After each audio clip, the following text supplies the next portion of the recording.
Baby, make me laugh. Say my name, baby. Say my name. Oh my. I won't be going this year. It's in South Africa. I won't be going. JD will be going. Great vice president, and he looks forward to it.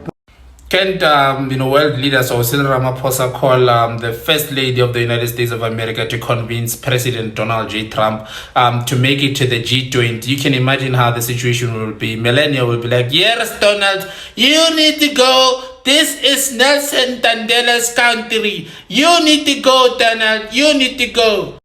Hey yo folks, what's going on? This is the one and only AS African Siri, the man of the people, for the people, by the people, and my magic lies and my people ties. Yo folks, what else can I do than to express the greatness of satire? You know what I mean? Donald J. Trump, okay, let me say President Donald J. Trump has said it that he's not going to be attending the G20 summit that is going to be hosted by South Africa in Africa. I mean, the main character is not coming to the movie. That's outrageous. The main steering says he's not coming to be part of the movie. I mean, okay, G20 is the gathering of all presidents, all races, all colors, all religions, and all creatures, coming together, pretending to be loving each other.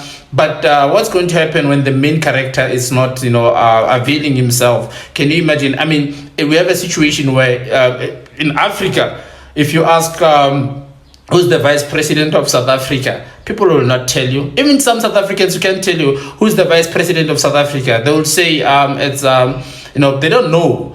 But if you say who's the president of the United States of America, or you just say America, who's the president of America, people will tell you, man, it's Donald J. Trump. I mean, his brand has surpassed borders and to heights hither to the unknown. I mean, he's one of the most powerful presidents, but he says he's not coming to the G20. I mean, Cyril Ramaphosa has everything. He's ready, man. The GCIS, the Department of GCIS, the DECO. I mean, they've been up and running around and trying to organize everything for G20. I mean, the who's who of presidents will be here. I mean, Putin, Xi Jinping, Kim Jong-un, and everyone who's a president will be here. But except Donald J. Trump. Can you believe it? That is outrageous. We want Trump. Yo, folks, fellas, can someone just try and get Donald J. Trump's ear? And not the other ear that was involved in things. No, the other ear. Someone must just get Donald Trump's other ear, because if he pulls that other one, he can prick a wound that, that I don't know to talk about. But yeah, Donald J. Trump has to be persuaded, to come to South Africa, because South Africa is one of the greatest, countries in Africa and sometimes in the world. When history and destiny stare at each other, they can show you the true meaning of resilience. He can choose what he wants to be. He can be a tenderpreneur and do well in South Africa, or he can be a white supremacist and still do well. You know what I mean? And so if he wants to do business or anything, he still stands a good chance to dominate South Africa. But at the same time, Donald Trump he has to come through, man. But we heard him several times. South Africa, folks, South Africa. Terrible things are happening in South Africa, folks. Terrible things, horrific things are happening in South Africa. They're taking the land. Sometimes they don't want to talk to farmers nicely. He's been saying all those things. But I would say, Donald Trump is loved across Europe, and is one of Europe's favorite, children. And we've got in Africa, there's Julius Malema. I mean, Julius Malema, I think he filled in the shoes of Muammar Gaddafi, and I think it was going to be fantastic if Julius Malema and Donald J. Trump, just have a meeting, or there's a reconciliation, or for people to break new grounds on any conversation.